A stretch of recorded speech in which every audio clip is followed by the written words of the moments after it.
que je m'attache à un personnage, on peut dire ça. J'ai vraiment pas très dit pour ça. Un personnage du coup, entre parenthèses, parce que je sais pas comment m'exprimer, je suis désolée. Qui n'est plus réel, qui était réel mais qui ne l'est plus malheureusement. Et il faut savoir que avant mon chien que j'avais eu son frère quand j'étais plus petite. Et je suis partie dans le nord de la France. Et son frère m'a quitté à ce moment-là. Et donc mon père a décidé d'adopter celui qui a comblé ma vie pendant 8 ans, qui est nommé Junior.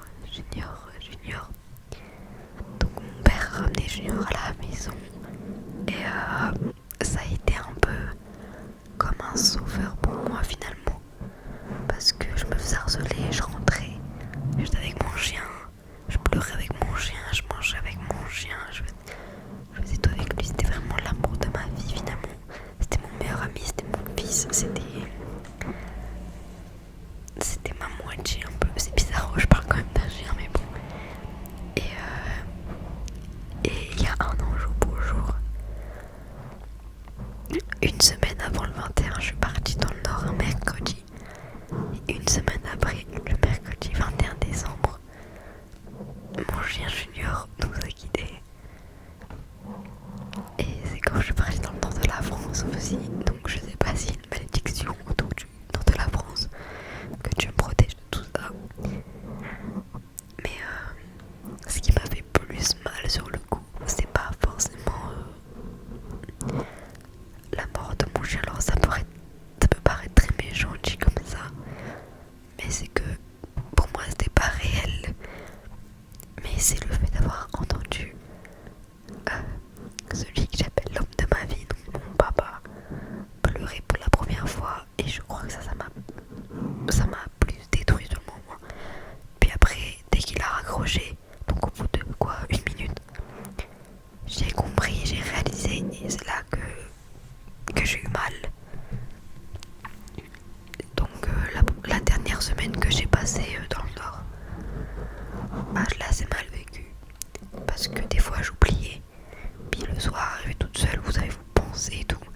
Je me disais, je vais rentrer à la maison bientôt, je vais revoir tout le monde et tout. Et puis à ce moment-là, je me disais, je vais revoir tout le monde sauf lui, et ça me faisait super mal au cœur. Genre, c'était l'amour de ma vie vraiment. Et Junior, il a été là pendant 8 ans pour moi, et je m'en veux en fait d'être parti. Je m'en veux de pas lui avoir dit que je l'aimais. Je m'en veux de pas avoir voulu faire ses sorties plusieurs fois, de pas l'avoir laissé entrer dans ma chambre. Toutes ces fois où j'ai oublié de donner un petit bout de nourriture parce que je pensais plus qu'il était là. Ces fois où je voulais pas de ses câlins du coup, parce que j'étais triste et que je voulais personne, même mon chien je le voulais pas, alors que lui il voulait juste me réconforter. Genre je sais pas. Et là je me dis que ça fait 1 an qu'il est parti, et ça fait 1 an que j'attends son retour, et que lui il veut pas, peut-être qu'il veut revenir mais qu'il peut juste pas. Faut pas que je pleure dans cette vidéo. Bref. Et ça me fait assez mal au cœur de me dire que Junior il est plus parmi nous. Et quand je suis rentrée du Nord, il y a 1 an du coup, il avait une petite balle que j'ai sur mon bureau, mais j'ai pas envie d'aller chercher. C'est une petite balle de tennis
je vous jure,